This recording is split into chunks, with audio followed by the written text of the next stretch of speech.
Welcome to the Divine Gossip Podcast. I'm your host, Mackenzie Foster, a professional psychic medium, tarot reader, and spiritual mentor, here to provide you with the next steps towards your dream reality, along with clarity and deep validation while on your spiritual journey. I have an immense passion for all things paranormal, spiritual, and of course, having some super fun chats with incredibly knowledgeable people. In each episode, we will expand our minds, ignite our inner psychics, embrace our spiritual awakening journeys, and live a super grounded, witchy life. I hope you learned something new in today's episode.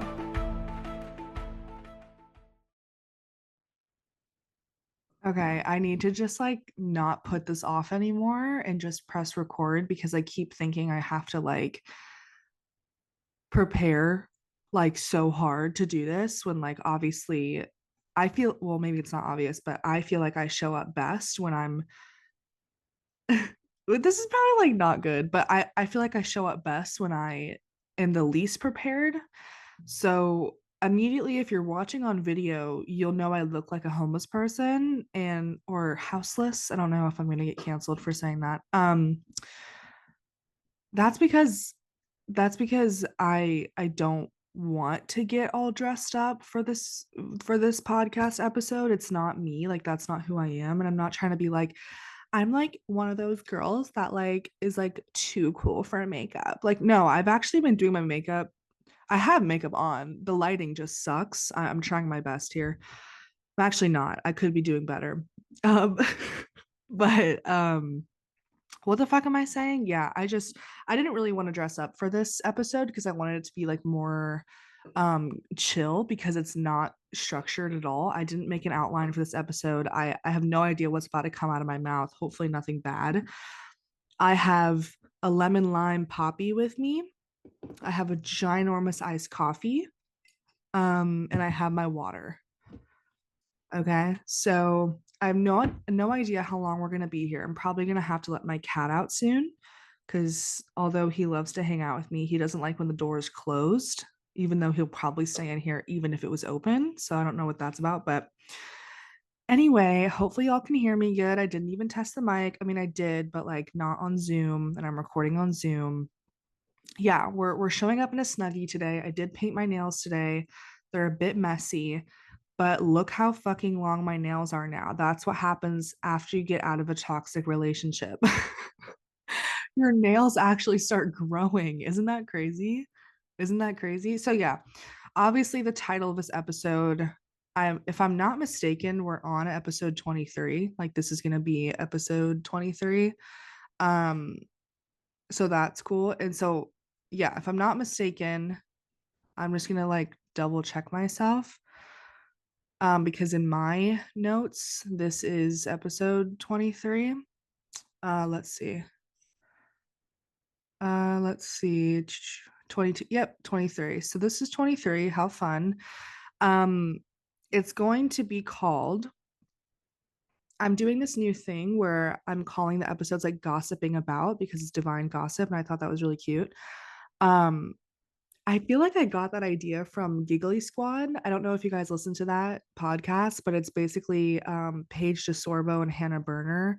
They're best friends, reality TV stars. Obviously, Hannah Berner is more of a comedian, but they title their episodes giggling about blah blah blah. So even though I'm spiritual, I do love a good gossip sesh. You know what I mean? So this episode's called Gossiping About Turning 20, My Breakup, and Where the Hell I've Been. So that's what we're going to be covering today. It's basically going to be a giant rant about that stuff. I'm going to be as open and as honest as possible. I just kind of want to address I want to go a little bit deeper into why I'm showing up like this because I feel like I think I took about 2 months off of recording the podcast, and it's not because it wasn't doing well or I got less passionate about it. It just, my life became the first half of this year, in the past few years leading up to this first half of the year, my life became very stressful. And I guess I did lose passion for the podcast because I felt like I kept doing a lot of guest episodes because I didn't feel like adequate enough to show up by myself. So I was relying on like a guest to entertain you guys. You know what I mean? Hopefully that makes sense. And I'll probably be mentioning her a lot in this episode, but Megan Blessed, shout out to you. Megan Unbound on Instagram, folks. I worked with her for, I think it was 4 months, the beginning of this year, and she pointed out, well, I came to the conclusion myself. She just assisted me in that. She's basically a spiritual therapist. She's a quantum healer, astrologer, human design expert. She's a bad bitch to put it lightly. Um Basically we were in a session together and I realized like I keep putting my power outside of myself by bringing on a million guests instead of feeling like okay enough to stand on my own. I was avoiding responsibility. I was avoiding work. So I kind of came to that conclusion with the podcast. And although I'll still have guests, it's not about that. It's just like after everything I've been through this year, I feel like I'm finally feel worthy enough to be by myself on my podcast. Um, and in my business in general. So there's that. So I wanted to show up like real, raw, authentic in the episode back because this is how I want to set the tone. I'm not always going to be dressed up. I'm going to be in my snuggie, hair in a messy bun, fucked up makeup, fucked up nails with my cat yelling at me because that's my life sometimes. And that's especially my life when I'm talking about heavy shit and healing and wanting to show up authentically because although I look fucking incredible every day, Louie, hey Louie, don't do that. Yeah, don't do that. Do you want to leave? Okay. Um, Although I look incredible every day, I don't always look put together every day, if that makes sense. Um, so yeah, I want to talk about everything. Like I want to talk about everything. I want to start by talking about my business because obviously divine gossip is a huge part of my business and it will be from here on out. I I want to go over like what's going on in my business because I have changed a few things, of course. Um so I want to look at like what I'm currently offering right now and my thoughts behind it. Do you want to leave? Yeah, okay. Let me open this for you. Here you go. Okay, Louis gone. I'm so sorry about the bad lighting, you guys. First of all, if you're not already known, one, I really hope you guys like the new cover of Divine Gossip. Although my ex took the picture and we fought the whole time, it's a damn good picture of me. Let's give him that. Let's give him that. I hope you guys like it. My mom helped me design it. It was all my idea though. Sorry, mom. I am gonna take credit for that. Um, but yeah, I hope you guys like the new cover. I feel like it sets the tone more. It's more like I feel like I finally found my fucking voice in my business. Like for so long, and Megan Blessed, my spiritual coach and my business coach, Bailey Folk, can literally attest to this. I have struggled for so long to find like my unique expression in my business. And I feel like after this breakup, I finally know who the fuck I am and how the fuck I talk. I cuss. I'm mostly fire signs in my birth chart. Like I'm loud. I'm energetic. I'm no filter. I'm blunt. I'm honest. I say shit that no one wants to say out loud. I gossip. I'm not a bitch unless I need to be. I don't mean gossip in like the nasty weird way. I mean like I'm a normal human being. Like I'm spiritual. I love thinking a little bit higher and a little bit like outside of the box. I love all the spiritual shit. I love my practice. I love what I do. I love reading tarot. I'm obsessed with it. I'm in love with it. Um like even saying that like makes me emotional because I'm so in love with what I do, but I also am a normal 20-year-old girl who loves to like have fun and make impulse decisions and like be sassy and have a huge personality. And I think that those two parts of myself can exist in the same world.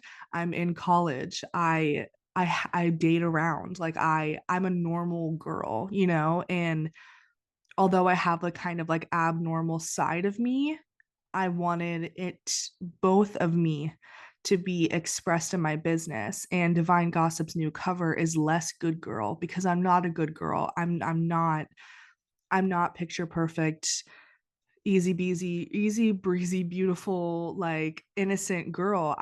I can be fucked up, you know, like I can be fucked up just like you know. So no offense, I'm not calling you fucked up. I'm just saying I have my issues, and I feel like the way I was showing up my business before was very cookie cutter and was very filtered and was very like my old cover. I don't know if y'all remember it, but it was very good girl, and I love those pictures. I love the photographer I did that photo shoot with, but it wasn't me. It was like an image of myself that I thought I had to be in order to look professional and like in order to like feel professional, but it never felt like me. And I feel like me being at the beach, like getting wet in the water and like being in my favorite sundress that I've had for years and like with no makeup on and like my my first true love, like taking the picture. I'm gonna cry in this episode 100%, but like and it's taken at the beach that I grew up at. Like that's fucking huge. Like me being a Cancer, I'm so fucking nostalgic. Like that is and with like a boat in the background. Like if you zoom in, a little boat is in the background. Like how perfect is that? And it's right on the horizon. It's beautiful. And the font is big and bold and it's saturated, it's colorful. It's just so much more me because I'm such a beach like girl. Like I have my innocent parts, but I'm also big, bold, and loud and like Leo Mercury. Like I will cut a bitch, you know what I mean? Like, you know, so I mean I'm okay. I don't mean to sound like a psychopath. I'm just saying like I have multifaceted. I'm multifaceted. And I feel like with the old cover and the way I was showing up in my business was not doing that. Okay. I was just making sure this is on because I'm like so scared about that. Anyway, so yeah, I hope you guys like the new cover, Jesus. And yeah, I've changed some things on my Instagram and my TikTok. I'm posting way more because I finally have the fucking mental capacity to do so, and that's not an exaggeration. I have my new office space because I think I could. That's a good idea. I should write that down. I was gonna like thank my family and stuff, but it's like I feel like I have no fucking words that would there's no words to describe the gratitude I have for my family, like genuinely. And I'm writing this down because I want to make a whole episode about family. Um because not only did they allow me to have my own office and my own room, but they allowed me to move back in, and they allowed and like I'm really gonna try not to cry. Holy fuck. But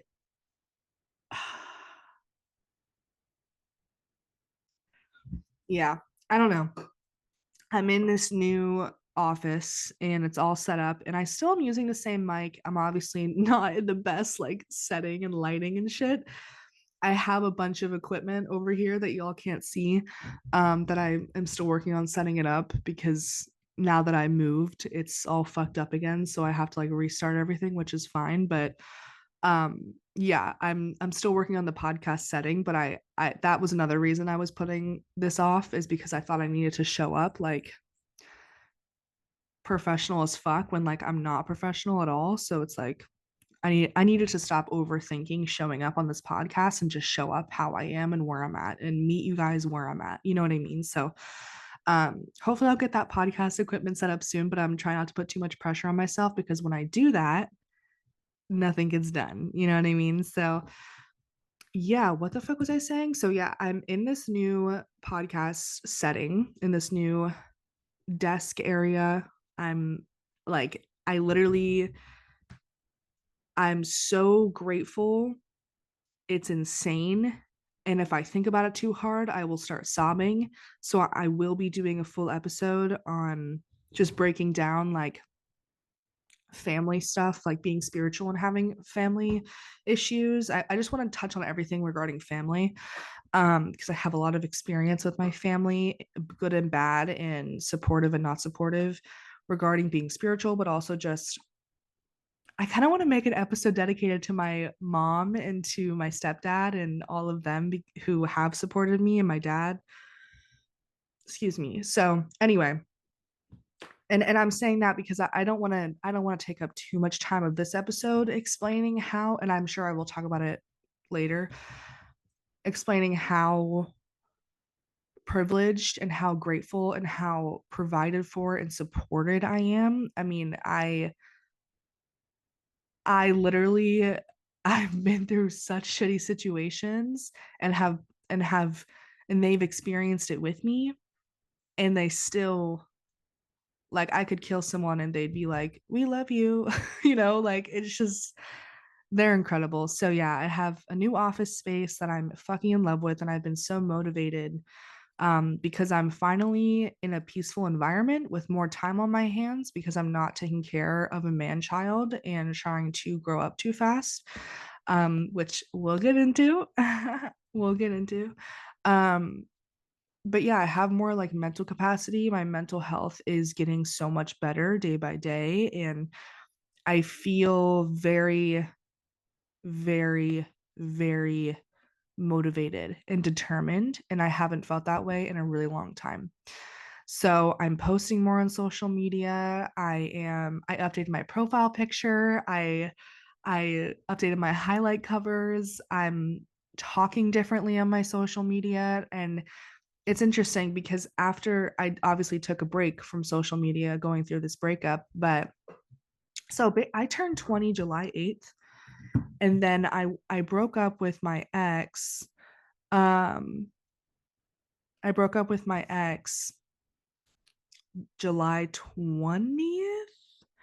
So I think it was because I think the 21st Leo season started. And I remember feeling like Leo season coming towards me, being like, oh, fuck, I deserve so much better.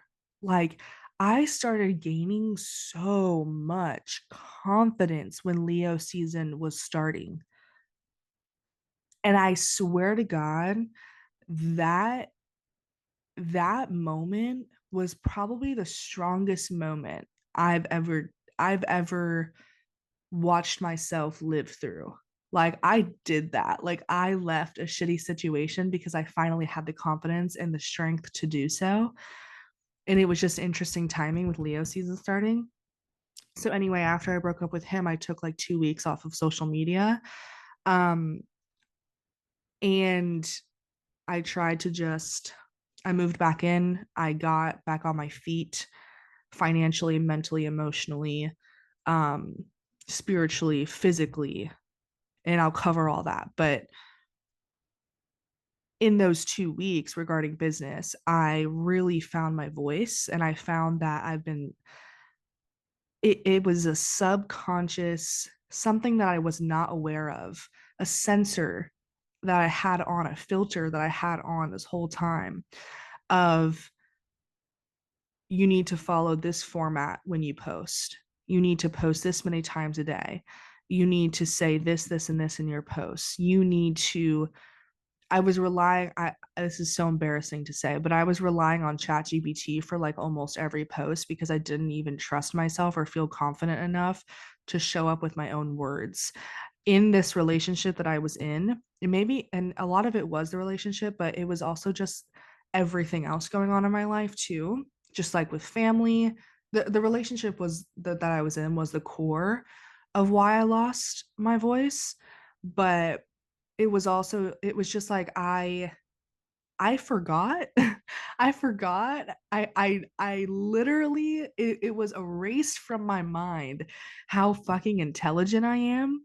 And I've been reading more, and I realized, like, wow, I can read like college level books and understand them. I can have intelligent conversations. I can learn something every day and like share it with people. I can actually hold conversations because in this relationship that I was in, I was very isolated. I lost all my friends, and that wasn't his fault necessarily. It was just an unhealthy attachment that I had to him, and he became my whole world, which isn't good. Um, anyway, so I lost a lot of myself, but I also lost a lot of people. So I wasn't having intelligent conversations. Not with him, certainly not. um, and I forgot that I have like a really cool mind, and I have, and that's what's shifted in my business is I used to think like, oh, I'm just a tarot reader. I'll stick to tarot. I'll do mediumship readings. I will, give spiritual tips. It was very surface level, but I have found the confidence and remembered the intelligence I have within me to go deeper than that and show up deeper than that. Like and I feel like I'm just a warning. This episode, I'm going to be hyping myself up a lot, and I'm going to be really talking about myself a lot. Okay. This is a me episode. So if that's annoying to you, 100% click off now. But this episode is literally probably the most egotistical episode I will ever fucking record in my life. Um, but I'm a very deep person, and I forgot about that. I forgot that I can like read philosophy books and like make content out of it. Like I forgot that I love podcasts and I can watch like hour long like poker tournaments. Like what, like I don't know. Like I've just been expanding my mind so much and forgetting that I love doing that, and that I love going really deep with people and going really deep with myself. And I forgot that because I stopped doing that. I stopped having intelligent conversations. I stopped expanding my mind. I mean, I was learning new things, but I didn't have the mental capacity or the emotional capacity to absorb anything ever, because I was constantly absorbing too much responsibility, taking care of a grown ass man, bills. Like it just was such a bad situation that I lost the fun part of myself that made my life interesting and made my life have substance, to be really real. And that was clearly reflected in my business. Luckily, I have amazing clients and I was still making money, but it's like I'm making more money now than I ever have before, which is so cool to say I because I finally have found myself. I finally have this giant weight lifted off my shoulders. And I'm not saying like, oh, I know exactly who I am now. Like, there's nothing more to learn. Like, no, I'm constantly evolving. And we know that. I'm constantly evolving. I look insane. Um, but yeah, I'm showing up a lot differently. And I'm showing up in my content. And you can probably tell with this podcast already.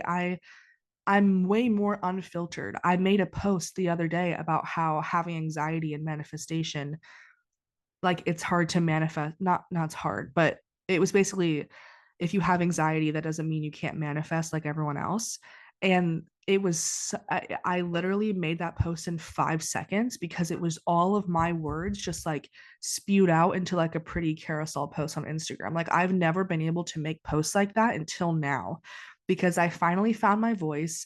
I finally have realized how worthy I am and how intelligent I am and how good of a channel I am.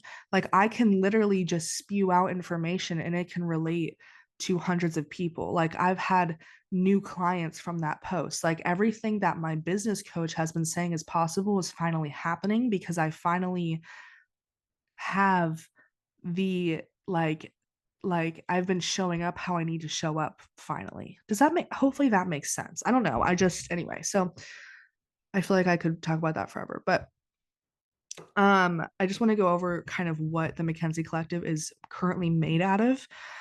So we have my membership still, the Soul Guidance membership that I got rid of tier 2. So it's only tier 1, $20 a month. I just wanted something like I don't want to say cheap, but like not very expensive. Um just so you can be involved in my world at a very low price. Excuse me. The Soul Guidance membership is, you can cancel it at any time. It's a month to month subscription. Once you sign up, you're added to my Discord server with all the different channels. You get weekly readings from me, like week ahead predictions and readings and advice for your week ahead. Every new moon and full moon, I break down in like 30-minute videos on how to work with the moon, tarot guidance, spiritual practices you can do, any support you need, what you may be going through with this new or full moon. Like I really break down each new and full moon because I'm very closely connected with the moon. You get to ask me 2 personal questions a month, whether that's about your love life, your career, whatever, for my psychic insight on a Zoom call every month. So you're on a call with me every month. You get monthly meditations and EFT sessions. I'm in there almost every day supporting you guys. So that's my membership. I fucking love it. I probably won't ever get rid of it. Tier 2 was a bit much for me. I like to keep things simple, but have a variety of things, is what I've found out. So $20 a month is the Soul Guidance membership. Super simple, but also very, very transformative and very, very helpful to add to your spiritual practice. Because if you relate to me, if you've gotten readings from me, if you were wanting to be um, in cahoots with a psychic who is very good at channeling energy, this is the place for you. I have pet tarot reading videos, and also you can order a video tarot reading if you want. I wanted it's in my shop and my website, so you can order a video tarot reading. Basically, I read you and send you a video of the reading rather than it being a live call. And then I can also do that for your pet as well. I released pet tarot readings a few months ago, and they did really well. Um, yeah, sorry, I was putting my phone on do not disturb. Um, but yeah, so you can order a pet tarot reading video if that's what you want. Those are so fun. Those have been so accurate. I've gotten amazing reviews from those. I still have my psychic mediumship readings. I still have my 30-minute tarot soul reading, my 60-minute tarot soul reading. I have raised my prices. That's a reflection of how much my worth has gone up. That is for sure. But I also created a new bundle. So it's called the Deep Insight Bundle. It's $175 because it is a psychic mediumship reading, 30-minute one, and then a 30-minute tarot reading that you would get back to back. And then after our hour session, where I give you a mediumship reading, we talk to a past or loved one of your choice, then I give you tarot guidance on your whole life. No big deal. Then I send you a meditation, a custom meditation that helps you integrate all the guidance that you did receive. So I get all the time, like, I don't know what reading to book. I want to do both. Like, that is why I made this little bundle. So it's an option if you want to do both. I've been going, oh no, I have not been going, but I will be going live on TikTok a lot more. So make sure you follow me on TikTok because I do very, very heavily discounted readings. And I'm on there for a few hours a couple times a week. And then if you want to be taught by me, you want to be mentored by me, you want to be taught on your spiritual journey by me, I have my spiritual webinars that I upload every single month. I have the pendulums and dowsing rods one. I have an empath webinar. I have oh gosh, what else? I have my spirituality 101 webinar that introduces the spiritual journey. That one's free. I have a lot of webinars out there, and I'm coming out with them every single month now. I have the Guide Within course. We've all heard about it. That's my Spiritual Awakening 101 course. If you're just getting into the spiritual community, this is the course for you. Payment plans are now available. I have my one-on-one program, Divine Connection Mentorship, which is 4 months of close proximity one-on-one with me. I give you readings every Monday. You get messaging with me every day, bi-weekly calls. Payment plans are available for that as well. And then the free stuff that I have going on, I talked about my spirituality 101 webinar. That's free. I am doing Moonlight Earth ceremonies every other month. I don't know if you guys remember, but I've done 2 of these ceremonies where basically I teach about the moon and the earth and how working with them heavily improves your spiritual practice. And then I walk you through a meditation, a little witchcraft practice. I pull a card for whoever comes. It's just a really fun community thing that I love hosting. It helps me with public speaking, with teaching, with introducing my work to new people who want to try it out. The next one is in September at the end of the month. Um, yeah, so check that out. I obviously have this podcast coming out every Tuesday. We are now videoed We are now have a video on YouTube, a new intro and outro. The audio is going to be on every podcast audio platform. I have my free Discord. The spiritual connection hub is what I call it now. We do gratitude Mondays in there. I do flash sales in there. I do Q&As in there. It's just extra support if you need it. The community is really great in there. I have a lot of women in there that are here to support you if you need any support on your journey. And then, of course, I'm on TikTok and Instagram every single day of my life. So that is the Mackenzie Collective currently. Hopefully that wasn't, I mean, that was a fuckload of information. So sorry. But what I've also realized is I'm a motherfucking manifesting generator, bitch. You know what that means? That's my human design title. It's who I am, my human design. I am meant to do a million things at once and I'm damn good at it. Okay? So that's why I expanded my offer suite, raised a few of my prices and tweaked some things so that I have more freedom, but I also am giving you guys a variety of ways to be supported, low cost and high cost, which is obviously like my opinion. Like I don't know what's expensive for you, so you know what I mean. Like it's a very much varied prices. So excuse me. Um, yeah, that's what's going on in my business. Everything will be linked below in the description on YouTube and in the episode notes slash description on the audio platforms. Um, yeah, so that's the Mackenzie Collective. Now let's go into turning 20. So July 8th, 2024, a few months ago, well, last month, I turned 20. Literally feels like 3 years ago. I'm not even kidding.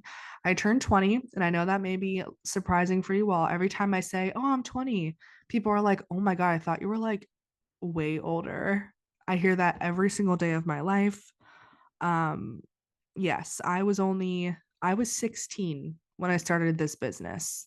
So we're young, okay? Um, so yeah, I turned 20, which was very monumental. And I turned 20. So let's actually back up a little bit. January 10th, I moved out of my parents' house for the first time ever in my life. And I moved in with my ex. And I moved into his apartment. It was a shitty 2 bedroom apartment with 2 bedrooms, a kitchen, and a bathroom with my cat. Um, he got used to it very quickly, but he did get really fat because there's no fucking exercising in that kind of place. Anyway, that's not important at all, but it was a very messy move out. It was dramatic, it was chaotic, it was the worst family drama that I've ever been through with my own mother and my stepdad. And it was a result of obviously my irresponsibility and my toxic relationship. I dated my ex for also, if you're his family for some reason watching this, like you're gonna hate me after listening to this, so maybe don't listen to it. Or if you're him watching this, like maybe don't. But anyway, because I'm gonna be really honest, like I'm not gonna like say any names, although I have posted him before. I've deleted everything. I've deleted all of his information out of my phone and out of my public profiles. So hopefully he's not findable. I mean, it's not like he's a serial killer or something. Like he was still like a good person at heart. I don't know. I'm gonna try to be like as not like expose him like too hard, I guess. I don't even know. But I am going to talk about my experience, and that's not going to be taken away from me. That's for damn sure. Okay. So yeah, I started dating him when I Mackenzie. I started dating him when I was 16, turning 17, and he was 19, turning 20. I'm pretty sure. Maybe he was 20 already. I don't know. Either way, red flag number one. He was not at a good place in his life when I met him. He I mean, it's public record. He had a record. Let's just say that. He had a record. He didn't talk to his family. He um he had nothing. And I being I'm really trying careful with my words here. Me being a 16-year-old falling I was friends with him first. I was falling in love with a close friend when I met him. And I was actually in an abusive relationship when I met him. So I was kept going to him for like comfort. So we kind of trauma bonded because we were both coming out of toxic relationships when we did start dating. I lied to my family about him. They didn't know that I was meeting up with with a man who was older than me, who was very obviously not at a good place in his life. And I knew that. And that's why I lied to my family about it. Keep in mind, I'm 16. Like, okay, just like keep in mind, please. I understand how stupid this all is, but when you're in it, you know you're in it. Like when you attach yourself to someone so hard and you're naturally a caring, I'll help kind of person. Like, don't worry, I'll help, like I I wanted to fix him. I wanted to help him. And it was daddy issues, it was attachment issues, it was me being a deeply caring person but not having any boundaries. It was me being a reckless, stupid teenager who thought I was 30 and thought I could handle it, but I couldn't. And instead of going to my family for advice, I thought I could help this boy out, this man. I mean, he was a man, he was an adult, myself, and I couldn't. And instead, I thought I could, and I got into a relationship with him, and I ended up bringing him around my family, which destroyed my family. We're good now. And we have been good for like months now, so like we're good. I mean, we're still like healing from it, but I brought this really fucked up person around my family, and I will regret that forever, And I decided to move in with him because my family situation got so bad because of my own actions and because of his actions.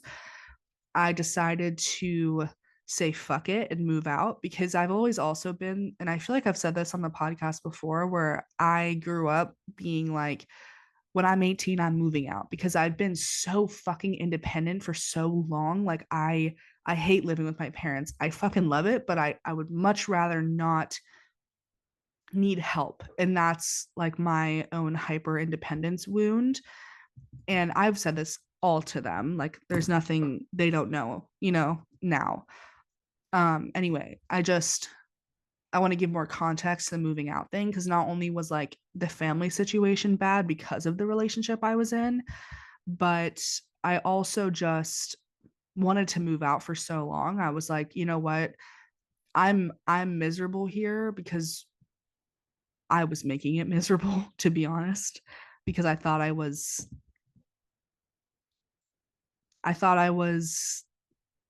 my parents didn't like him. So I thought I was constantly torn between like standing up for him and his stupidity and making like agreeing with my parents. Like I was in between those two worlds. I was it was hard to like choose my relationship or choose them because that's how bad it was. Like I had to choose because he did such fucked up shit to my parents and I stood by him. Um because I didn't realize in the moment how fucked up it all was, even though they were telling me. And I thought, he'll change, he'll make better decisions. I'm not going to get into the decisions because that's super personal, but he was just fucking everyone over and I stood by him. And it was because I thought that he would change one day, he would apologize one day, he would make better decisions, and he was very good at like making it make sense. Like the decisions he would make that would fuck over my parents or it would make him a very obvious asshole. In my head, I would justify it because I was in love and attached to him and scared to leave him. So I would be like, oh, he's just had childhood trauma and like been through so much, like give him a break, you know? And little did I know it's because he's actually just a fucking asshole who like doesn't give a fuck about anyone. Um yeah, and who lacks intelligence and yeah. So anyway, that whole fucking whirlwind I was in, and at the same time I decided to move out in January and be like, you know what? I'm gonna live with him. I need to be away from my parents. No one understands me. No one understands the situation I'm in. It was it and although that's valid, like it's hard to juggle a horrible relationship and your parents at the same time. And it's hard when my dad's side of the family loved him because they didn't really know what was going on. So of course they loved him because they didn't see all the bad shit that my mom and my stepdad saw.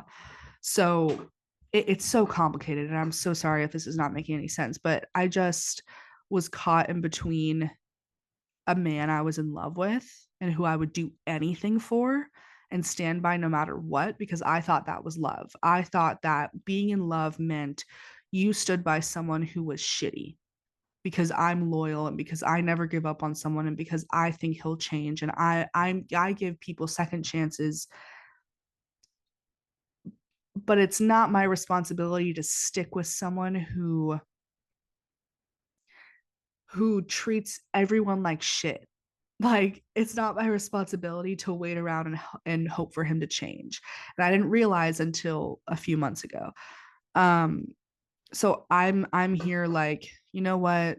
I need to move out, like I need space from my family because my relationship was making my family situation bad, but I also think like me and my mom and my stepdad has have like excuse me, have grown up, not up, have have more boundaries in place and have more of an open line of communication than we did back then.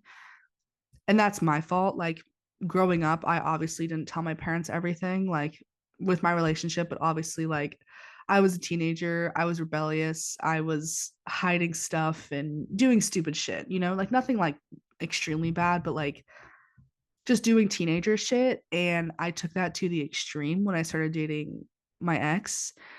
And it made my relationship with my parents worse because he was doing shitty things. So I was just like, I kind of threw my hands up in the air and was just like, fuck this. I'm moving out. We're not, none of us are getting along. I need separation from this environment because my relationship made my home life so bad. Um, because I continuously chose to stick by him, even though he was shitty.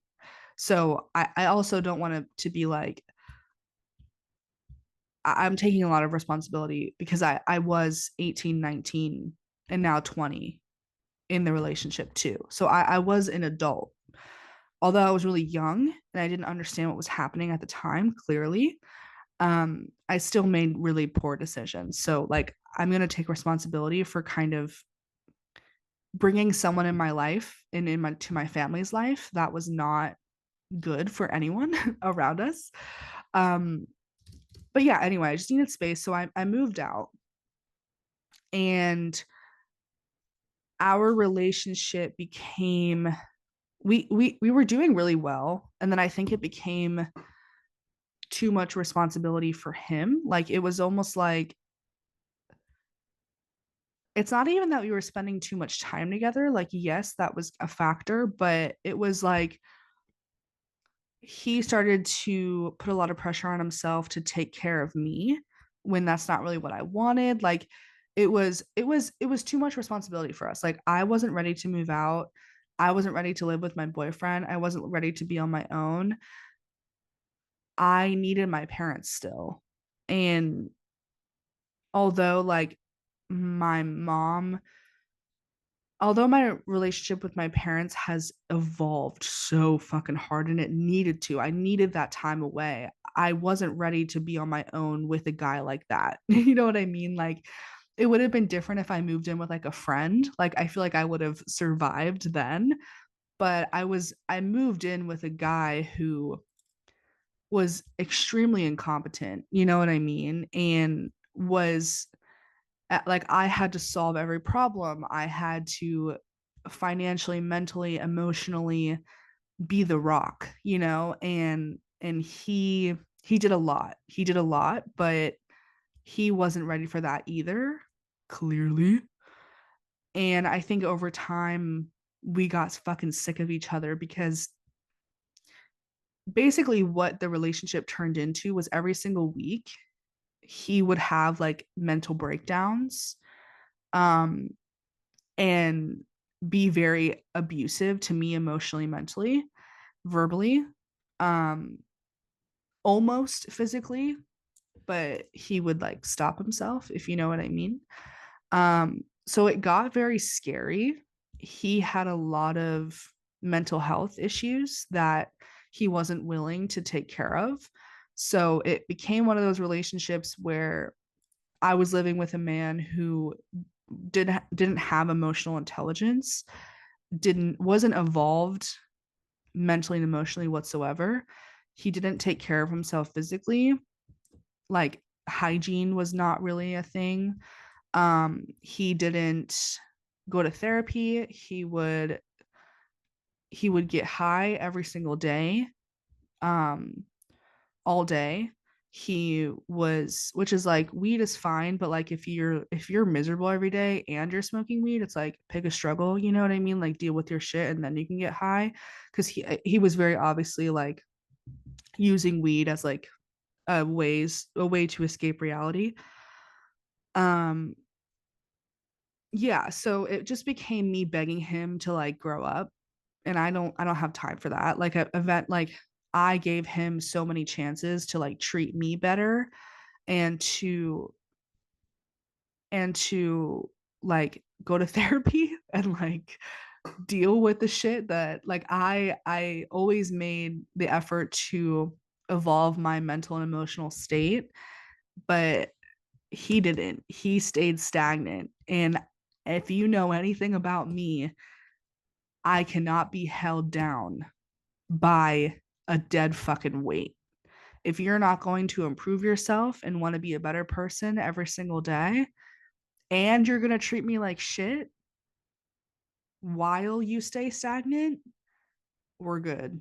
We're done. You know what I mean? Like, it just became one of those things. And I gave him chance after chance. I said, if you keep treating me like this, if you keep screaming at me and manipulating me, gaslighting me, like being horrible, like horrible. And although he was providing me with a lot, like the financial situation was very equal. So I do want to give him credit for like upholding the apartment and like the groceries. Like he did do his fair share of like that. Like he's a hard worker. He was good at his job. Like I'm not he supported me while I moved out. Like, that's fucking huge. And I will always appreciate that about him.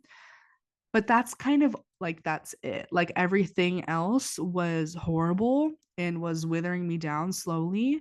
And it became a thing where I was like, dude, like, I'm gonna have to move back in with my parents and like, or get a place of my own, or like, I'm going to have to break up with you if you keep doing this pattern where you do something so shitty or say something fucking horrible or treat me so fucking horrible, and then apologize to me and then do it again next week.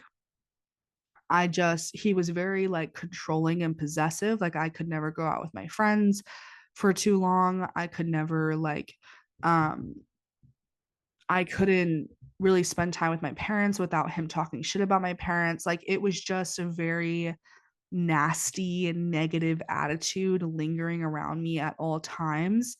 And now I understand I am a free, spontaneous, I mean, I am a fucking powerhouse, and he wasn't. And maybe he is now, and I hope so. And maybe he is so motivated and determined and healthy and strong and emotionally stable now.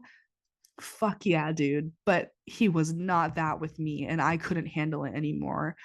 And I finally said on a random Sunday, after he went 120 miles down my neighborhood, screaming in my face, this close to my face, spitting in my face, screaming at me, calling me names, calling me a loser, calling me a bitch, calling me all these names, slamming me into the dashboard. That's when I had to call it. Like, I can't handle that anymore. Like, I'm so tired of saying, can you please not do that anymore? Like, can you go to therapy and like work out your anger issues? Like, can you do that? Or like, I'm not your mom anymore, you know? So yeah, that's kind of why I broke up with him. It just became a cycle of emotional abuse every single week because of it. And I think it was a lot of things. Like, obviously he has mental health issues, and like he had a lot of stress on his shoulders. He hated living here. He, like, in Virginia Beach where I live, he hated living here. He was away from his family.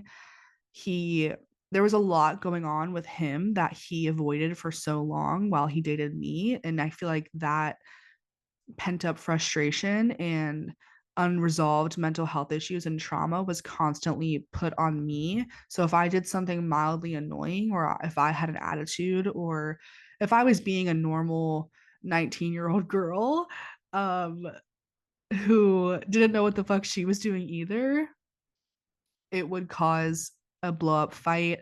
The cops were called once to check on me. Like, it was very scary at some points. And yeah, like he threw my phone at the wall one time. He was horrible. And I loved him.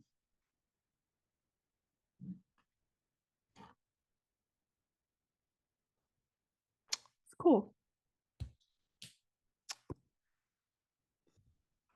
Water break. Ah, just not water at all. But yeah. So yeah, dude, had to call it. And I knew this would be like therapeutic, you know? It's impossible not to talk about it without crying. So, like, whatever. Um, but it's funny because, if you've ever been in a toxic relationship, you like break up with each other for a few days. Like, it's horrible. Don't get me wrong, and it's not funny. But when you're in that kind of relationship where you like fight all the time, you like break up. Like, he's broken up with me, I've broken up with him. Like, oh, we're done. Fuck you. And then you come crawling back the next day, like, I'm so sorry, I love you, blah blah. It's a horrible cycle to be in, but that's what we were in. And it's funny because this time I said I'm done, because I constantly was saying, next time this happens, I'm done. And I never stuck to my word. But this time I did. And I'm really proud of myself for that, you know? Anyway, um, Jesus Christ, holy fuck. Uh, it's funny because it's not funny. You know what I mean? This time, when I said I was done, he didn't care. Like, I've said it before, and he would be like blowing up my phone, trying to make amends. This time, he was like, well, if you weren't, he said, if you weren't going to do it, I was. And that's when I knew, like, oh, okay, this whole time you've wanted to, but you're too scared. Which is like so him, you know what I mean? Like, he's too scared to make any emotional decision, which I was too. So it's like I can't judge. But yeah, it was interesting. It was he threw me into the dashboard, hit the brakes, told me to get the fuck out of his car because I also didn't have a car. So I was constantly stuck in the car with someone who had anger issues, which is very traumatic. Um, and if you've ever been through something like that, bro, I'm so sorry. Like, I totally get what you've been through and it sucks. And no one gets it. No one gets it, but I do. He dropped me off my mom's house. And it's funny because just to give you more context, I obviously everyone and then there was like it was a Sunday, so like people were outside doing yard work. It was a sunny day in summer in July at the beach, Virginia Beach, you know. Everyone's outside doing yard work. Everyone sees me like having a panic attack, screaming, crying, like getting out of this car and him going like 120 in a residential neighborhood where there's children, pets, you know, just psychotic shit. And obviously when you slam on the brakes like that, your car's going to screech and leave tire marks. And my mom said she heard it from the backyard and immediately came to the front door because she knew it was him. She knew it was him. She knew it was me. And that's that mom intuition right there. And she was like, yep, you're done. I don't know if you broke up with him or not, but you're done. Like, we're done, you know? So, yeah. Yeah. It was horrible, dude. It was really bad. And I'm just like so fucking happy that I'm out, you know? And I'm so happy I'm back home because it was horrible. Like, and I know, oh my God, hold on. And I know people have gone through like so much worse. And I don't mean to like compare that shit, but it's just, and obviously there's so, I hope the like beginning of that made sense where like, of like why I moved out. It's so hard to explain without getting really specific about what was going on, but I don't want to get like that personal because it's not necessary. But if you've been in like a toxic abusive relationship, you know that it fucks with your whole life. It isolates you. That person becomes your whole world because you don't know anything different. And me being so young and going into this relationship, getting older at the same time and trying to find myself at the same time, like, of course, I didn't see it. And now I do, obviously. So, yeah. And it brings me back to like, and I don't mean to get like spiritual with it, but like I'm going to. It's like it had to get that bad in order to like wake me the fuck up. You know what I mean? Like, because if it didn't get bad like that, I don't know if I would have left. I probably would have thought he would eventually go to therapy still and like change and like grow and, you know. Um, but yeah, I mean, like that had to happen for me to leave, for me to call it. And it was the most painful thing I've ever done.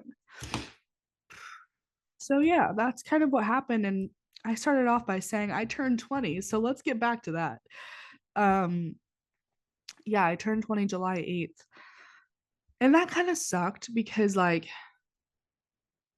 I mean, it was great. Like, I love the fact that I'm 20 now because I hated being like in my teens because I've always felt older and I've always like gotten, oh, I thought you were older than that, you know? And so like being actually older than anything in my teens felt really good. I was like, fucking finally.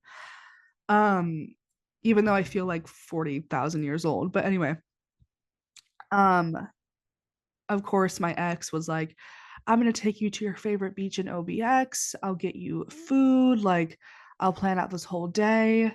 And he ended up like not doing any of that, some for valid reasons, others for like he didn't have the initiative, the intelligence, the competence to actually plan something like that for me. um so yeah, I ended up just like staying in bed all day, which is kind of nice actually. Like my life was so chaotic and I was turning 20 and I always cry on my birthday. Like I'm such a dramatic emotional person on my birthday because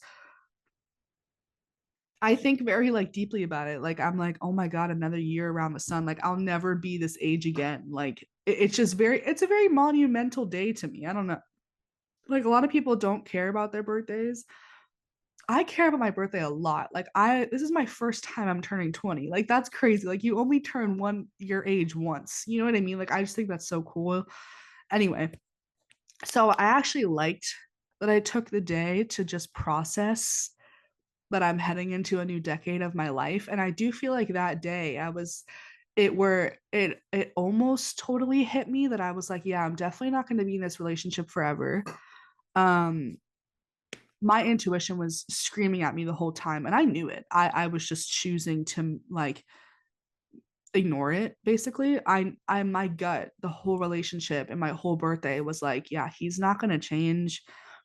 He's always going to be like this, at least with you. He's never going to evolve as a person as long as you are like sticking with him through his shitty decisions and validating this behavior.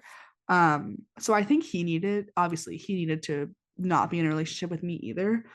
Um anyway, that day when I turned 20, I was like, I'm heading into a whole decade of my life. Is this what I really want? Is this what I want?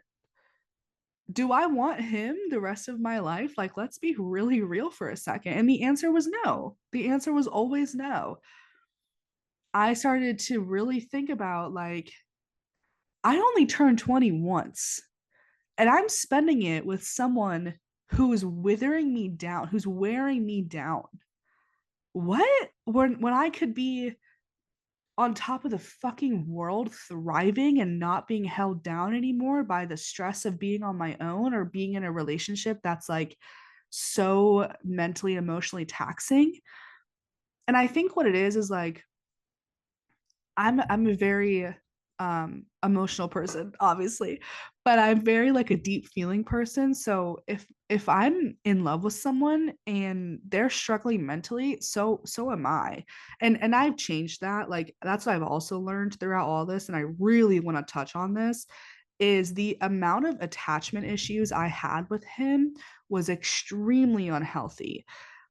The fact that he consumed my entire world was not healthy. That's not what being in love should be like. You should have your own independent life and then also have like a teammate by your side who also has an independent, awesome life right next to you. And you grow together, you make each other better people. And I've grew up hearing that, but I just like threw all of that out the window when I met him and when I started dating him. And when I turned 20, I was like, I'm not growing as a person. I'm not, my business is like, and when I'm not doing well mentally and emotionally, my business, it reflects in my business because my business is such a close, huge part of me.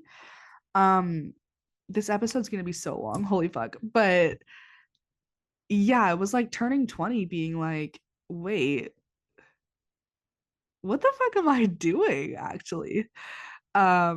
So yeah, that was a hard conclusion to get to, although it was a good day. Excuse me. Although it was a good day and I had a great time with my family, although he wasn't allowed near my family, so that was kind of hard to juggle. Um,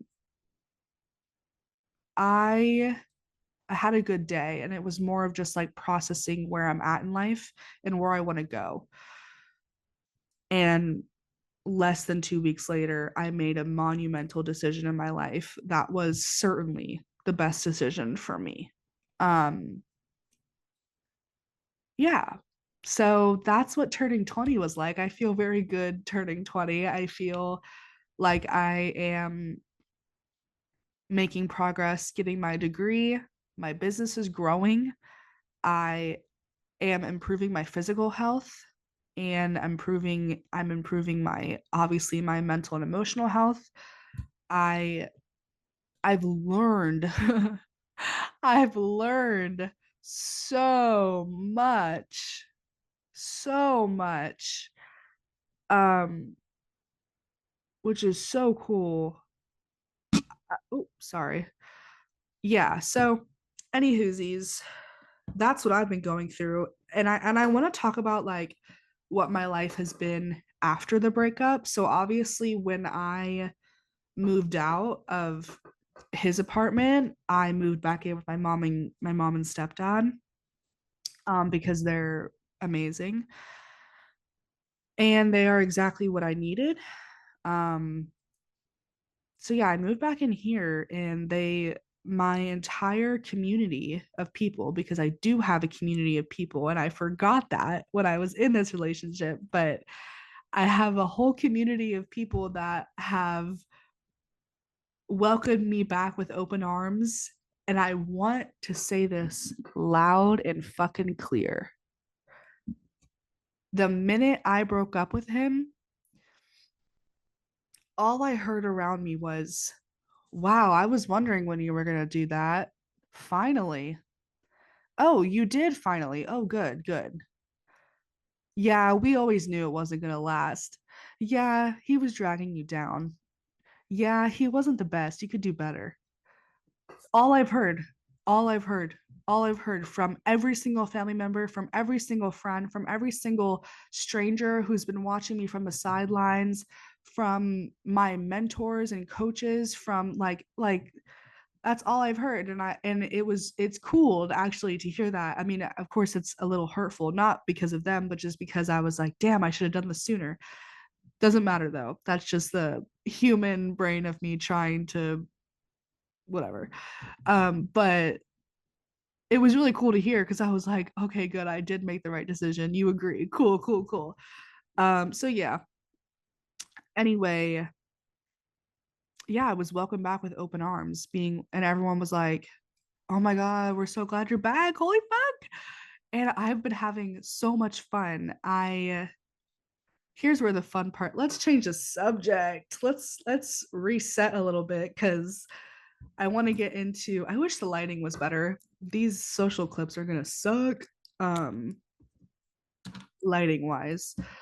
I want to get into like everything that I've been doing to heal, what's been keeping me going, what I've been doing to like better myself and to heal from this and to learn from this, what I've been up to, what's coming, what's going, you know what I mean? Like I want to just tell y'all where I'm at now. So obviously as I'm recording this, it's August 27th, Tuesday. So it's been what the fuck? It's been almost a month and a half since the breakup. And I just want to make it really clear like, I move on very fast. And as you can probably tell, I definitely was falling out of love for a long time because when you're constantly begging someone to treat you better, that kind of turns you off a little bit. You know, you kind of fall out of love after a while. So I for the past few months have been slowly moving on before I actually called it, if that makes sense. Not like moving on to other people, God no. I just mean like emotionally breaking up with him after like the past few months and then I finally actually did. So when I did, I cried probably for like 2 days and then I was good. I literally cried every day almost in the relationship. I've cried more in the relationship than I did out of the relationship, which is a great sign that I made the good choice. Good choice, Mackenzie. But yeah, so I mean, I have my moments of like the first thing I said to my mom was, "Oh my God, I'm gonna be so fucking bored. I'm gonna be so lonely." Because what I immediately noticed right when I stepped out of that car and broke up with him was that I wasn't in love with him anymore. I was sad about not having a boyfriend and that comfortability and that familiarity anymore. Is that a word? That's what I was sad about. I wasn't sad about him. I didn't like him anymore. I didn't like who he was. I knew he wasn't for me anymore. He was in the past, I guess, but not anymore for me and who I was becoming and who I am now. He was not for me anymore. What I was crying about was how fucking uncomfortable it felt to go from talking to your best friend every single day, the person who knows every single intricacy about you, to nothing, to never talking to him again. That shock and transition on my nervous system, I lost 12 pounds in 2 weeks, less than 2 weeks. I was barely eating. I got drunk for the first time. Like I turned to alcohol for like a week or two. I know I sound so fucking innocent, but I'm just saying like that was weird to me. Like drinking, I've never been a drinker. I've never drank, I've never gotten drunk, but like I was not okay. I wasn't crying, but because I wasn't really heartbroken, I was heartbroken like over him. I was heartbroken over the fact of like I got my hopes up and held on so fucking tight for so fucking long. And I finally let go. And that feeling in my body was the lightest I'd ever felt, but the most uncomfortable feeling I have ever fucking felt in my life. And I'm going to be honest, terrified to feel that again if I ever do. And it was crazy. It was a crazy transition, but I knew it was the right one. And I didn't even touch anything spiritual for like 2, 3 weeks. Obviously it wasn't on any social media because god god I could not post a reel while I'm like dealing with this transition. Moving was very hard, although the transition went very smoothly. um he did cause a little bit of drama, of course, but like it was manageable. The move was very smooth. I had my parents like right next to me the whole time. I had my sister, I had my friends, I had okay, y'all want to know something? I'm not going to tell you what day I downloaded this app, but I downloaded a dating app for the first time in my life. And this is not sponsored, but Hinge, thank you. Thank you for existing. Hey, Hinge, if you want to sponsor me, I will talk about your app for hours. Okay? I will make a whole podcast episode about Hinge. Hinge, God bless you. And I don't even believe in God, but if he's real, he made that app 100%. So yeah, dating apps have been really helping. I remember feeling immediately after my breakup, the two thoughts that I had were no one is ever going to love me. This My head is tingling as I say this. No one, because the feeling was so deep to my fucking core. I genuinely believed this. No one will ever love me like he did, or know me as well as he did, or get close to me as close as he did. I let him into every part of my soul. Every part. He knows everything about me. Everything. And I thought that like no one's gonna know that. No one's gonna like know that about me. No one's gonna know everything about me anymore. No one. Flash forward to now. I understand that's not true. um, and then the second thought I had was, excuse me, the second thought I had was no one's going to find me attractive because when you're in, it was the 3.5 year relationship. So when you're in that and you like have no other male interaction, it's logic. It's like, in my opinion, excuse me. Ooh, sorry. Hold on.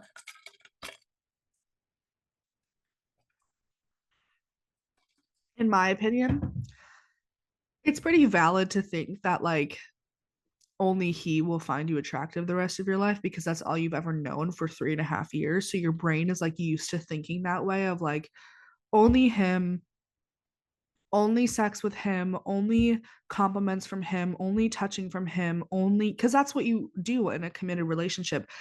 But when you're in a toxic, emotionally, mentally draining one, you actually forget that you're an attractive person who can pull anyone you want. And that's what I forgot. So thank you, Hinge, for reminding me that I am a bad bitch, that I can actually pull any man I want any day of the week. Because that was my second thought was no one's gonna find me attractive again. No one's gonna think I'm pretty. Am I even pretty anymore? I don't know. I haven't been single in so long. I don't even know how to flirt with a guy. Baby, that came back to me so fast, so fast. And it's actually crazy that I actually like do my makeup nowadays. Like again, I paint my nails again. I dress up again. I'm like more like feminine now. Like it's weird. I like actually think I'm pretty now. Excuse me. I think I am worth so much more. My standards have raised exponentially. Like I will never beg a man to brush his teeth again. Do you know what I mean? I mean, dead ass, we went from here to here, like even higher. And I was even lower. The standards were even lower. Like, I'm dead serious. And it's like actually bonk. Like, I'll have moments today where I'm like, oh my God, like, what the actual fuck was I thinking? What the fuck, you know? Um, so yeah, I love Hinge. I love you. Thank you for reminding me how how good I am at being single, first of all. Like it's genuinely my natural state. Like I forget that my Venus is in Gemini, so I can detach and attach very easily, but I can also move on very fast. Like I have been on a dating journey, and maybe I'll talk about that more. It's kind of hard because, like obviously I'm in cahoots with men. But I don't want to get too personal because like a lot of them do know what I do and like know I have a podcast and like all of that. Um, anyway, I forgot that I actually do have I'm actually a really fucking cool woman and I'm a grown ass woman. I'm smart, intelligent, beautiful, kind, funny. I'm funny as fuck. I'm deep, I'm cool. Like I have so much to offer and I genuinely forgot that and believed I was a piece of fucking dog shit worth nothing. I'm dead serious. So yeah, that was what I felt after the breakup. And the 2 weeks after the breakup, I was focused on reminding myself that I am more than this relationship I was in. I am more than him. I am more than I am more than and deserve more than having screaming matches with a grown ass man every week. I am more than struggle. I am more than hurt and pain and low standards. I am so much more than that. I can't even believe I forgot that about myself. And yeah, I spent this last month truly reminding myself of what I'm fucking capable of, what I deserve, who I deserve, and being very picky about my energy, but also having so much fun and reminding myself that I can create whatever I want in my life, in my love life, in my career, in my education, in my physical life. I've been consistently working out 3 times a week because I forgot when I started. I think it was the end of June. I signed on with Bailey, my nutritionist, who's also my business coach. Um, Bailey, hi, if you're listening to this. It's Strong by Bailey Allison on TikTok and Strong by Bailey. I don't know. She has two businesses. Bailey Falk, love her. I'll tag her shit below because I do accredit. I started at 6 months of one-on-one coaching with her before the breakup. So after the breakup, she's been super patient with me, obviously, in my healing journey.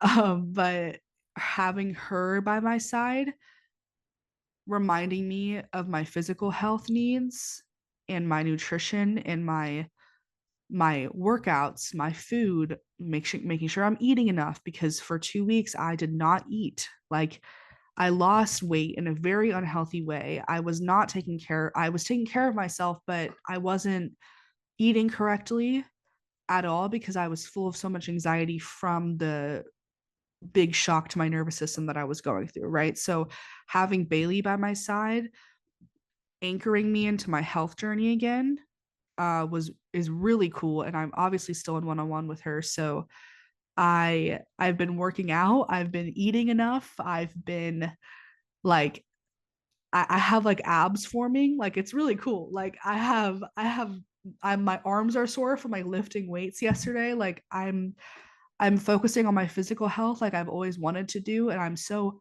fucking grateful and proud that I have a life where I have a nutritionist and I have an at-home gym.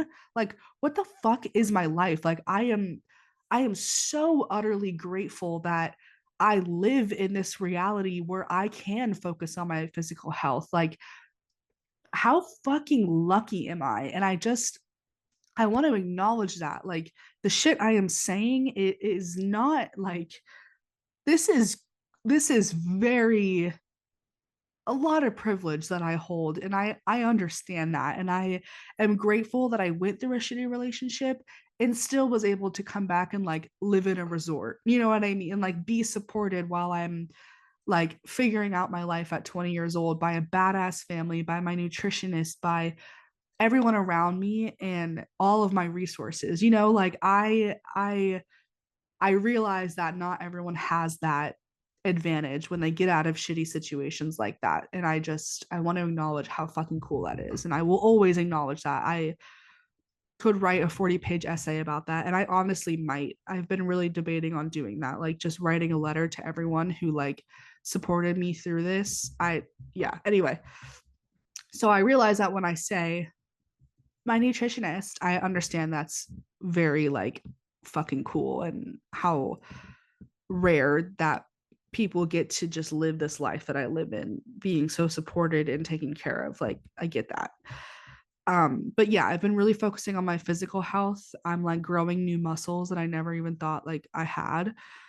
Um yeah, so that's feeling really good. I'm eating way better. I have like because when I was in that relationship, I gained like 30, 40 pounds.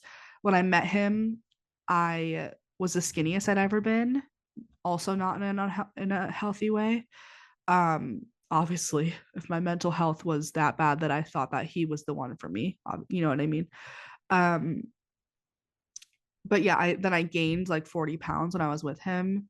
And in about what, less than a month and a half, I said, I've lost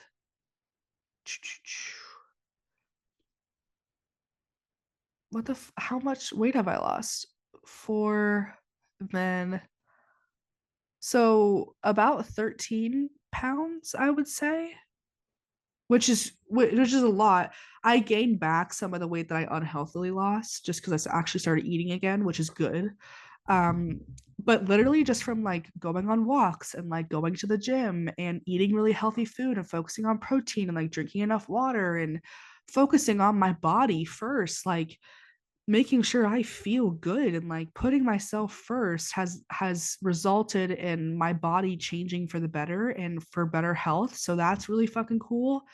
Um I finally am showing up in my business how I want to, and that'll always be a evolving learning process, of course. Um but yeah, I like am way more organized. I started school literally yesterday, so I'm back in classes.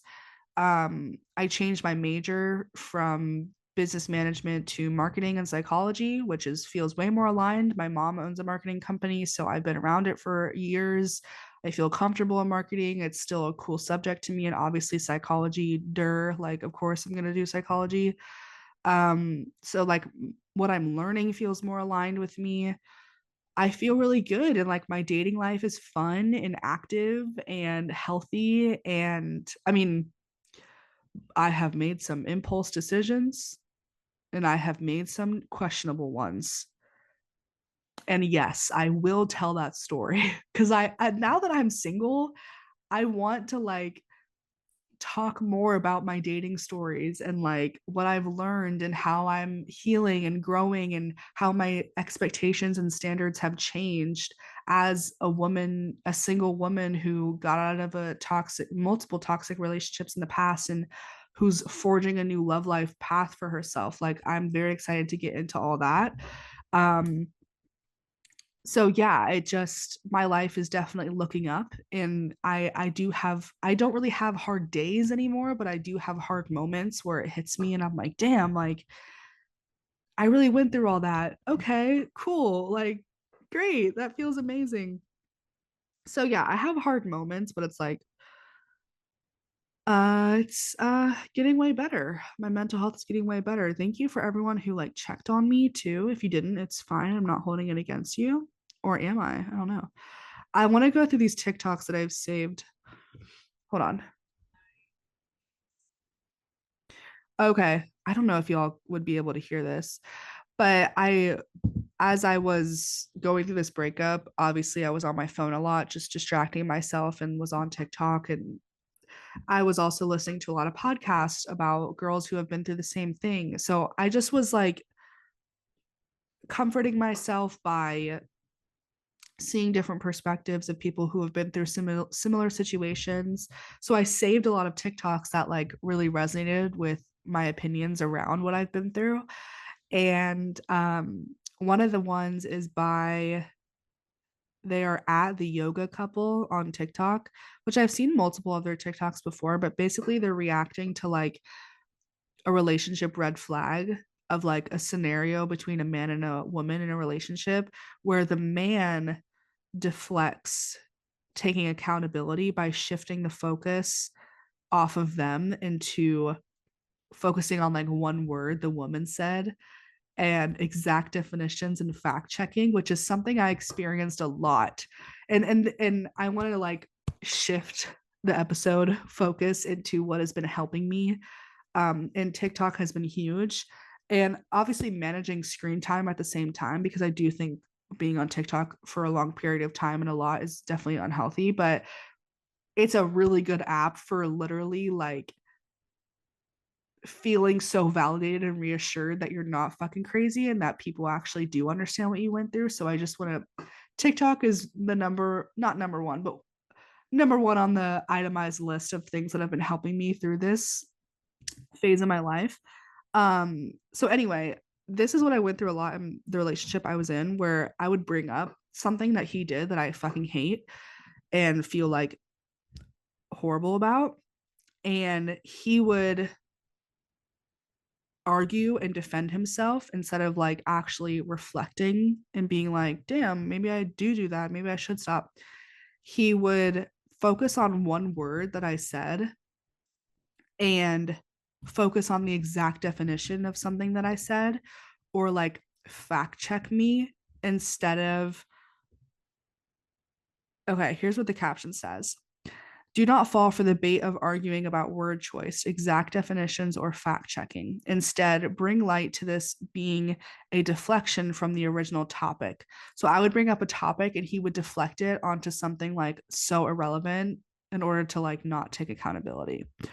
The only way this dynamic can be healed and repaired is if the person with unhealed judgment wounds becomes aware of them, sees this as a defense mechanism, and is motivated to heal and repair the relationship. Most of the time, people who do this are completely unaware they are even deflecting. It's subconscious. Awareness is everything. The inner work of relationships can help, but only for couples and individuals who are actually ready to look at themselves and take accountability for the unhealthy dynamics they bring into the relationship. So I hope that makes sense. Like basically, I would use, like, for example, I would say, let me just watch this real quick. Hold on.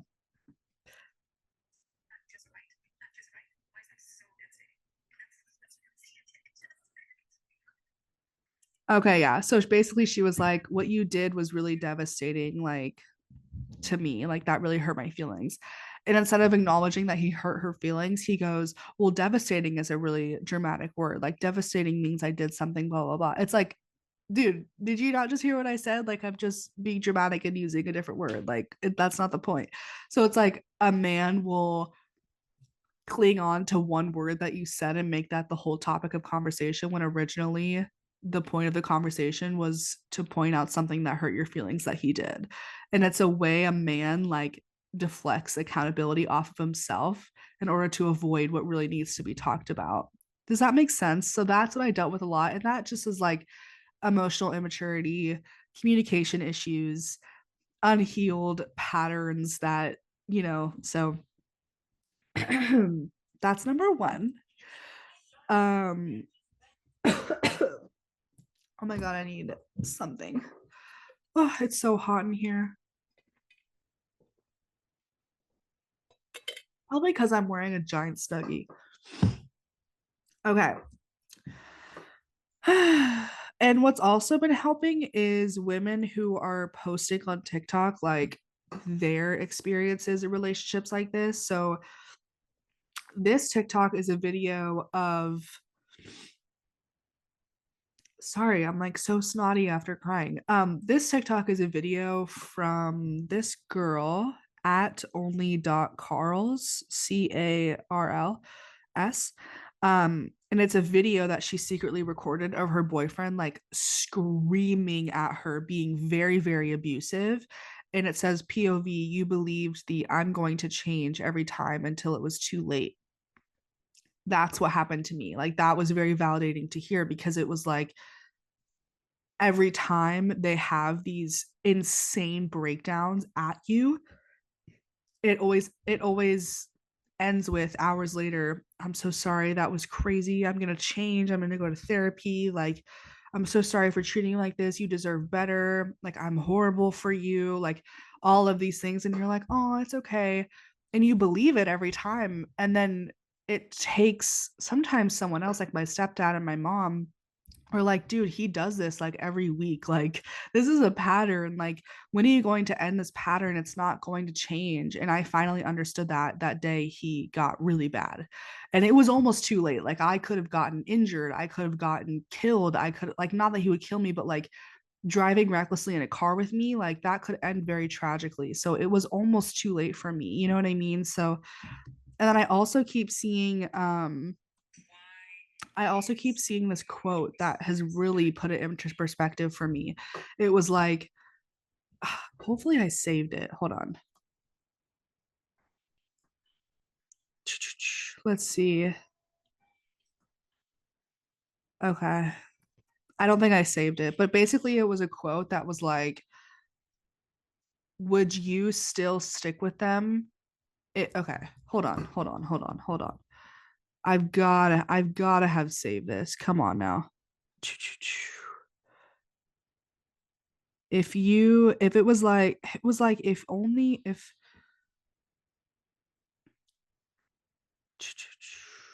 oh God.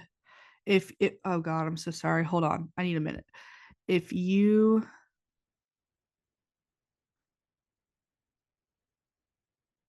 Let's see if this pops up. Hmm.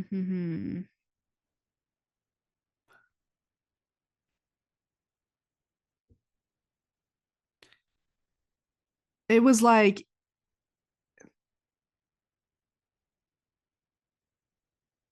it was along the lines of like, I'm not gonna be able to find it. I don't know.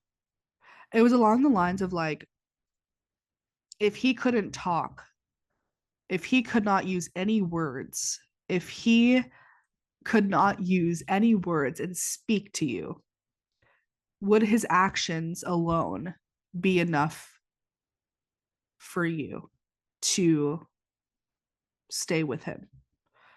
If he could not speak, would his actions alone be valid enough or good enough or healthy enough or whatever for you to still stay?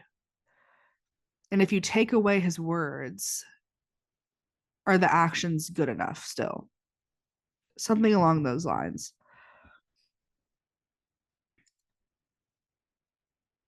Let me see. Yes. Okay, here we go. Here we go. This is it. This is what I keep seeing on TikTok. If he couldn't speak, would his actions make you feel loved? And that is a big fat no. That's a big fat fucking no. No. Right? So that's kind of what put it into perspective for me afterwards as well. And then I also saw this breakdown. Excuse me. Sorry. for the snot. Um, it was like breaking down your first love, your second love, your third love. And I think I actually may just make a podcast episode about it because this is actually, I never really believed these things, but it was like your first love. This love happens when you're young. They call it puppy love. You spend all your time together and you think they're the one for you, but eventually you end up calling it quits over something dumb. Those are like the middle school, like elementary school relationships for me, right? Second love. This is the hardest love. You end up getting hurt. This is the love that makes us stronger. You learn the most about yourself in this one. It teaches you lessons about pain, betrayal, abuse, and hurt. It makes us grow. That was the relationship I just got out of. And then your third love. This is the unexpected love, the one you weren't planning on or looking for. At this point, you've learned from your past mistakes and have built a wall to protect yourself. This is the love that teaches you how to love again. This is the love that lasts forever. It's the love you'll spend forever with. And that's what we're moving on to. Okay. So I thought that was cool. This is a good quote too that helped me out. It says, "Bro, my ex taught me one thing. No matter how good of a boyfriend you are, you'll never be good enough for a girl who isn't ready to be a woman." Very true, but also same thing for guys too. Like I would have never been good enough for him because he wasn't ready to be a grown ass man, and that's fine, but that means he wasn't for me. You know what I mean? Um this poem really helped too. It says, "Read this when you miss him." So if you're going through a breakup, this may really help.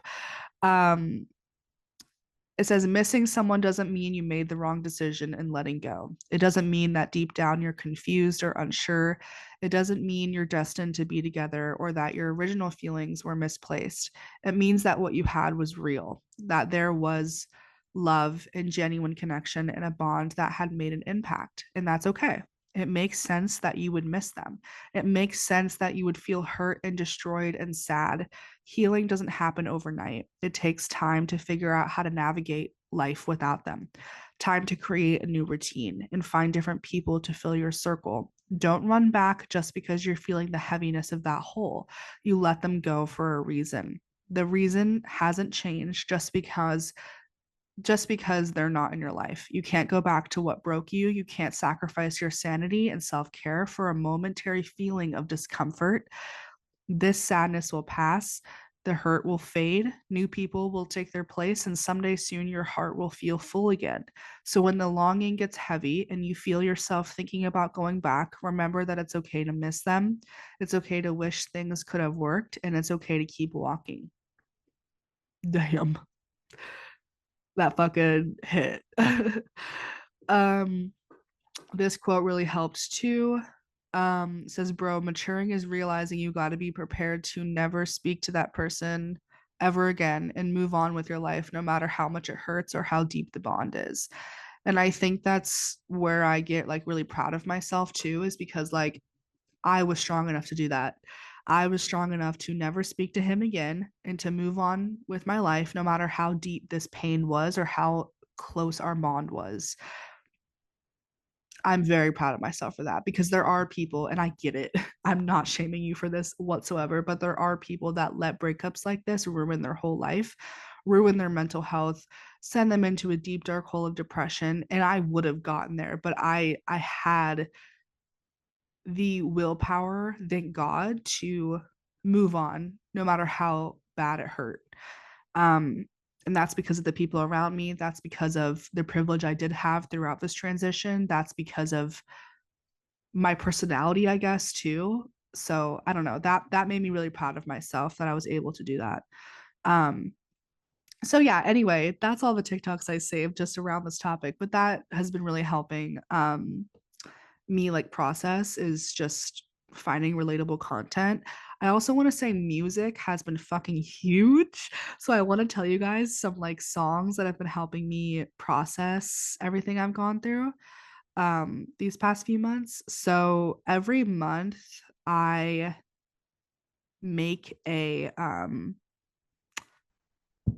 every month I make a playlist like for that month of songs that I'm into because Apple Music will suggest things to me every like I think it's every Friday they make like a new new music playlist of like based on my likes and most played songs and shit like that. So music has been, and Beats headphones, shit, those things have been glued to my head.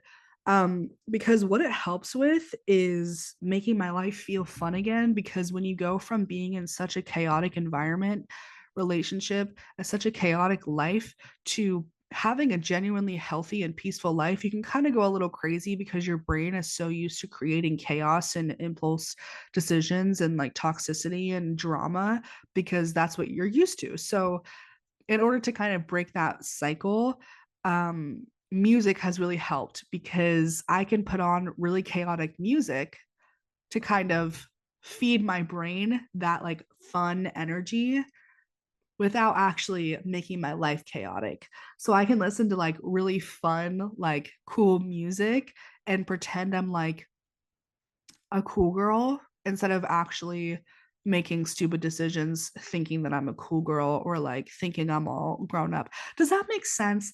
It's like our my young brain used to romanticize um like party girl lifestyle, like ride or die love, quote unquote love.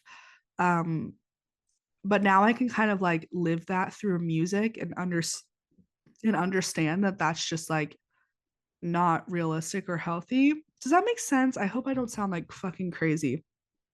Anyway, so first of all, I finally watched Euphoria because I tried to watch it when it first came out and it was too much for me. Like, it's really dark and heavy show, obviously. So it was too much for me back then. But now that I was going through something dark and heavy myself, am I balding? Whatever. Um, Now that I went through something dark and heavy myself, I can handle it, right? So I watched it. Amazing show, one of my favorite shows of all time. So excited for season 3. But I added the whole soundtrack to my August 2024 playlist so that I could, because that show makes you feel something. And when your life is so like peaceful and like healthy, it's hard to feel like those deep, like emotional feelings again without being in that situation. Does that make sense? I feel like I need therapy actually. Anyway, basically I just really love that soundtrack because it makes me feel something cool. Like it feels like you're in a movie when you listen to that soundtrack. So those are all the songs in there. Um I don't know if that makes sense. It's like thinking you're in a movie like and it's but you have to have the awareness that like being in that kind of movie is not something you should yearn for. Okay, it's not that. It's that instead of genuinely making my life like that show, I could just listen to the soundtrack and like pretend I'm in the show without actually being in the show, but having the awareness that that's not healthy. Saying that out loud is probably not healthy either. Oh my god. Okay, I don't mean to sound like I wish I had a chaotic life. It's just music has helped me process that chaotic energy in a healthier way and train my brain to be like, "Hey, we're not going to live that life anymore. We're making better adult decisions that are healthier." So, we're going to listen to music that helps us feel emotions that need to be felt and need to be processed from our old life. But that's as far as we're going to take it. Okay. Oh, did you guys hear that? Okay. Hopefully that makes sense. Maybe I shouldn't have said that. I don't know. We're learning still. Okay. Anyway, Last Hurrah by BB Rexa. Great, great song. Talks about how this is her last hurrah. Once I. Oh, I forgot already. Basically, it talks about like this is her last time making poor decisions and relying on drugs and alcohol to get her through something. She's like, I know I've said this before that I'm going to make better decisions, but this time I really mean it. Like, this is my last hurrah. This is the last time I'm going through something like this. So it's really helped me like make that final decision. And let me give the biggest fucking shout out to an artist called Lily Is That You? That's her name. She's incredible. Listen to every single one of her songs. She gives party girl, badass, womanizer, man eater, like just the right amount of chaos, but also the right amount of maturity, the right amount of fun without being totally insane. She is exactly what I fucking needed to get through this phase of my life. I know every single one of her songs by heart now. She has been on repeat on my Beats headphones. Lily, is that you?